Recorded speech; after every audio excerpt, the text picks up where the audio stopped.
विद्यार्थी मित्रांनो, सह्याद्री ट्युटोरियल्समध्ये तुमचं स्वागत आहे। काल तुम्हाला प्रोविजनल मेरिट लिस्ट मिळालेली आहे, त्याच्याबद्दल महत्त्वाचं मला बोलायचं आहे। पण त्याच्या अगोदर एक अनाउन्समेंट काय करायची आहे की M1 चा जो आपण क्रॅश कोर्स काल लॉन्च केला, ओके, आता क्रॅश कोर्स सारखं म्हणलं जात आहे माझ्याकडून, पण पूर्ण सेमिस्टर बरोबर तो कोर्स असणार आहे। त्याचं एक डेमो लेक्चर आम्ही ॲप वरतीच अपलोड करतोय, ओके। म्हणजे जे सह्याद्री ट्युटोरियल्स हे ॲप, ओके, तुम्ही डाउनलोड करा, स्टोर ऑप्शन वरती जावा, तुम्हाला तिथं कोर्स दिसेल, ठीक आहे। कोर्स वरती क्लिक करा, तुम्हाला डेमो लेक्चर दिसेल। ऑलमोस्ट 33 मिनिटचं लेक्चर आहे, लक्षात घ्या, कॉम्प्लेक्स नंबर वरती, ओके। आता होतं काय बघा, मी क्लिअरली सांगतो तुम्हाला, लक्षात घ्या, डेमो लेक्चर मी प्रोव्हाइड करतोय। आता कोर्स ऑलरेडी काल बऱ्याच मुलांनी परचेस केलेला आहे, म्हणजे काल आम्ही सांगितलं होतं की संध्याकाळी आज आम्ही एक लेक्चर अपलोड करू, तेच lecture as a demo lecture me upload केलंय। कारण बऱ्याच मुलांचं म्हणणं होतं की पालकांना दाखवल्याशिवाय पालक तयार होत नाहीत। पण माझा एक अनुभव सांगू का, कितीतरी पालकांचेच फोन मला काल आले होते आणि ते खुश होते, ठीक आहे। ऑलरेडी ते आपल्या CETच्या क्रॅश कोर्सला होते, काही जण क्रॅश कोर्सला नव्हते पण यूट्यूबवर आपल्याला फॉलो करत होते। मग असे कितीतरी मुलांच्या पालकांचे कॉल आले होते, ओके। बरं, असं तो मुद्दा बाजूला ठेवूया आपण। डेमो लेक्चर आहे, तुम्ही बघा आणि आज कोर्स परचेस करा। अमरावती युनिव्हर्सिटी काल लिहायचं राहिलं होतं माझ्याकडून, पण ऑलमोस्ट मी तुम्हाला काय सांगितलंय, कुठलीही युनिव्हर्सिटी असू दे, आम्ही त्या ॲपमध्येच त्यात सेक्शन पुन्हा वेगळे करू 3 तारखेनंतर, ओके। आता महत्त्वाचा मुद्दा बघा, मेरिट नंबर तुम्हाला मिळालाय। आता आमचा अगोदरचा अनुभव सांगतो, एक 2-3 वर्षापूर्वीचा। जर तुमचा स्टेट मेरिट नंबर ना 1 to 1000 असेल ना, म्हणूया आपण, नो डाऊट तुम्हाला बेस्ट कॉलेज मिळणारच आहे, टॉपचं कॉलेज म्हणूया आपण। आणि 5000, अगदी 5000 पर्यंत जरी रँक असेल तरी ज्यांना आपण बेस्ट समजतो प्रायव्हेटमध्ये, ते कॉलेज मुलांना मिळत होतं। आता 15,000 पर्यंत जरी रँक असेल ना तरी बेस्ट कॉलेज मिळत होतं। याचं रिझन सांगू का तुम्हाला मी? बघा, रिझन मी सांगतोय ते नीट लक्ष द्या। कारण 2 वर्षापर्यंत मुलं मेकॅनिकल, सिव्हिल, इलेक्ट्रिकलला ॲडमिशन घेत होते, हा सिरियसली घेत होते, लक्षात घ्या। मेकॅनिकलच्या सगळ्या जागा फुल असायच्या, आज तशी कंडिशन नाही आहे। तर मला एक सूचना तुम्हाला काय द्यायची आहे बघा, की तुम्ही तुमचा ऑप्शन फॉर्म भरलेला आहे, ठीक आहे, तयार केलेला आहे म्हणूया आपण, लास्ट इयर कट ऑफ वरून तयार केला असेल तर तिथं मला तुम्हाला सांगायचं आहे तुमची लिस्ट वाढवा।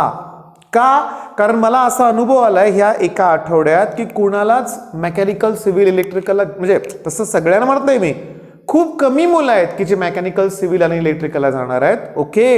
आणि जास्तीत जास्त नाही, सगळ्याच मुलांना ऑलमोस्ट CS हवाय, CS नाहीतर IT हवाय, नाहीतर ENTC हवाय, नाहीतर AIDS हवाय, ओके। ठरलेला क्रम आहे। आणि तुम्हाला सांगू का, बघा क्रम कसा आहे, मॅक्सिमम मुलांचा असंच आहे, VJTI, okay, Sardar Patel, COEP, PICT, VIT, हाच क्रम आहे सगळ्यांचा। म्हणजे जे टॉपर्स आहेत ना, अगदी 99% जरी तुम्हाला मार्क असतील, ओके, तरी तुमची लिस्ट तुम्ही थोडी एक्सटेंड करा। PCCOE घ्या, चांगलं कॉलेज आहे। इव्हन बघा, आता सगळेच कॉलेज चांगले आहेत असं मी नेहमी मानतो तुम्हाला, पण मला सूचना काय द्यायची तुम्हाला कळालं का? होणार आहे काय की पहिल्या 15,000 मधल्या ऑलमोस्ट सगळ्याच मुलांना जर CSIT हवा असेल तर यावर्षी कदाचित ते गेल्या वर्षीचा कट ऑफ आहे ना, त्यात बराच बदल व्हायची शक्यता आहे। मग तसं मी नेहमी म्हणतो की मग जर एखादा मुलगा मेकॅनिकल इंजिनिअरिंगला ॲडमिशन घेणार असेल ना, त्याच्यासाठी ती अपॉर्च्युनिटी आहे। सिव्हिलला घेणार असेल ती तर बेस्ट अपॉर्च्युनिटी आहे, ओके। तुम्हाला 90-95% याला अगदी टॉपचं कॉलेज मिळेल, नक्की मिळेल। पण मुद्दा असं काय बघा की का CS आणि IT हवा आहे मुलांना, जर विचार केला तर बघा ना, कुठलंही कॉलेज असू दे, ऑलमोस्ट सगळ्याच मुलांचं प्लेसमेंट होत आहे। आणि आता बघा, माझ्या घरामध्ये, ठीक आहे, माझा चुलत भाऊ, चुलत बहीण, रिलेटिव्ह ऑलमोस्ट सगळे सिव्हिल इंजिनियर आहेत, ओके।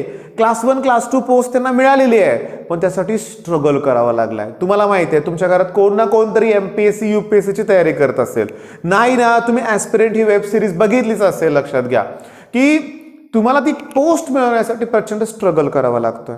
आणि काय दिसतंय आपल्याला सध्याच्या काळात की CSला 3rd इयरलाच, फायनल इयरलाच लाखो रुपयांची प्लेसमेंट होते, आणि हे एक आकर्षण आहे आणि म्हणून मुलं तिकडे वळत आहेत।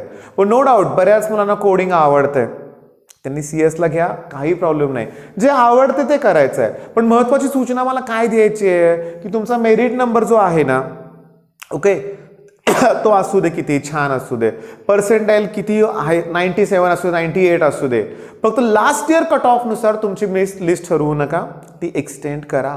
ओके, अगदी 99 पर्सेंटाईल असेल तर मला PICT मिळेलच. ओके, मिळण्याची शक्यता खूप जरी असली तर तुमच्या लिस्टमध्ये VIT येऊ दे, PCCU येऊ दे. इव्हन मी तुम्हाला सांगू का, मी असं नाव घेता येत नाही टिपिकल ह्याच कॉलेजचं, पण मला पुण्यातले 15 ते 20 कॉलेजेस असे वाटत आहेत की जे बेस्ट आहेत, प्लेसमेंट होत आहेत.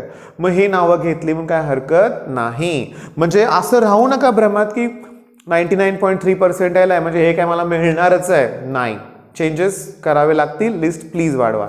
ठीक आहे, मग आता लास्टला पुन्हा मी अनाऊन्स काय करतोय की डेमो लेक्चर दिलेला आहे. ऑलमोस्ट कुठलीही युनिव्हर्सिटी असू दे, आपला M1चा कोर्स तुम्हाला असणारच आहे. आणि बघा, काल मला बरेच मुलं विचारले की M1 म्हणजे पूर्ण मॅथ्स घेणार का. म्हणजे बऱ्याच मुलांना माहीत पण नाही आहे की M1 हा फर्स्ट सेमिस्टरसाठी असणार आहे, M2 नेक्स्ट सेमिस्टरसाठी असणार आहे. आणि मी तुम्हाला काल बोललोय की RG लेक्चरर्स, यश, आराध्य ह्यांना पण मी रिक्वेस्ट केलेलीच आहे. RG सर तर तयारच आहेत आणि यशला पण मी रिक्वेस्ट करतोय की कोडिंगसाठी ना त्याच्याकडून एक कोर्स हवाच आहे. ओके, कारण तो बेस्ट प्रोव्हाइड करणार याची मला गॅरंटी आहेच.